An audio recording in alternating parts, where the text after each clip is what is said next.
All right, Tony Bosworth here, and it is Monday actually, and what is it? 25 to 8. I was walking the dogs earlier on, and I've got two dogs, Oscar and Leo. I don't know if I mentioned them before. Probably have. Oscar is a foxy. It's like an Australian make of dog, right? Anyway, he's a lovely dog, and Leo is a Jack Russell crossed with a Shih Tzu, which somebody told me after I bought him was called a jack shit, which is not real great. Anyway, that's not the point of this. So I've never been good at maths. I've never been good at numbers, right? I've got a kind of pride about that, really, because I'm not interested in it at all. I'm interested in writing and creativity and things, not interested in numbers at all. But I was walking the two dogs today and I was having to think, and I thought, I've probably got a maximum of 13 years left, right? I was like, what the... I was, okay, all right, I'll be totally transparent. So I was working out the age I am now and when I become 80, if I get that far. 13 years. It's 13 years. I mean, mind you, my maths may be wrong, of course, because I'm not good at numbers, as I say. But anyway, it shocked me. It really shocked me. I have no plans to die, Now, my friend Stuart, who's also a journalist, his thing is, which I think is great actually, his thing is don't manifest it. And he's talking about anything, right? So you don't think to yourself, oh, I don't know if I'm going to have to get a new dishwasher in the next year. Because he reckons if you do, it's going to happen, right? You're going to have to do it. It's the same, I used to drive to Broken Hill, 12-hour journey, right? Ridiculous. And a lot of it's essentially through the desert, here in Australia.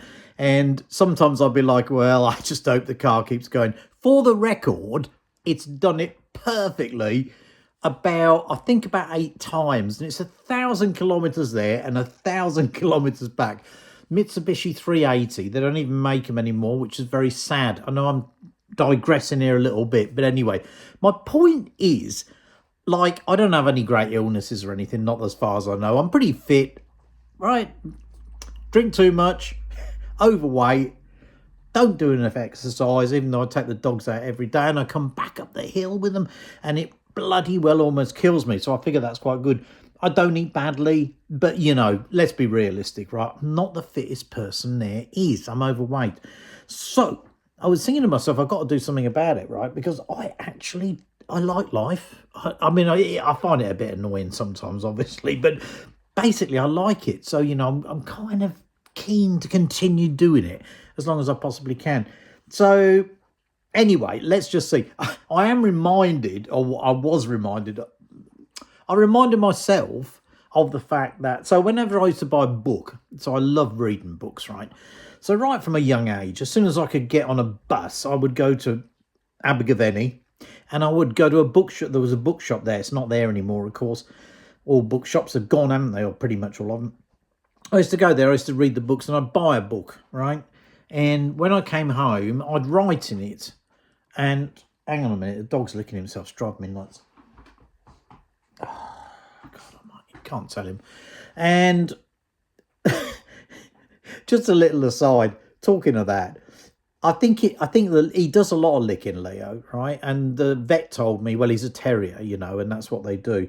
And this morning, I was just about to go to work, and it was 6 o'clock, 6 a.m. in the morning, right? It's still dark outside.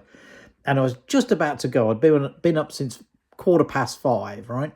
And then he threw up in my shoes. He did. Just as I was about to go out the door. So I had to sort that out and clean it all up. Anyway, let's get back to the point. So anyway, I used to write in every book, right? And I'd go, like Tony Bosworth, and where I live, Gilwern, which is a little village in Wales. And I'd go like, October 7, 1972 or whatever it was. And I'd always write a little note in there. And when I learned shorthand when I was 18, this was brilliant because I could write my own messages, right? Sometimes I pick those books up today because I've kept them all, right? I have a big library of books. You'll see some behind, right? And if you were able to see the rest of the room, there's loads of other books here. Whole room's full of them. The floor will collapse at some stage. Anyway, let's not worry about that. Let's not manifest that, okay? So, but the point is, well, sometimes I can't read the shorthand, right? I pick a book up and I'm like, oh, hang on, what was I thinking in 1976? Anyway, I picked one up and I remember, right, I worked it out and it was quite simple. And I was 17, right? 17. So that is 50 years ago. That is 50. It's ridiculous. It's like half a century, right? And I picked it up and it said, don't know if I'll make 19. I was like, what the hell? So anyway, I'm not gonna manifest anything, but I'm also not gonna worry too much. But I need to get fit, need to get healthy, because I want to live. I want to keep living, and hopefully they figure something out using AI or something to keep me going forever, right? Because that'd be really great, you know. You'd have to sit here every night and watch this sort of stuff. Anyway, that's good, right? So let's see what we can do. But yeah, I've got to sort myself out. Seriously, right? Really, I have. Anyway, thanks for listening. You have a good evening, morning, or afternoon, or wherever you are in the world. And yeah, take care. And may you become 100 at some stage, right? Okay, doke. Bye bye. Talk to you tomorrow.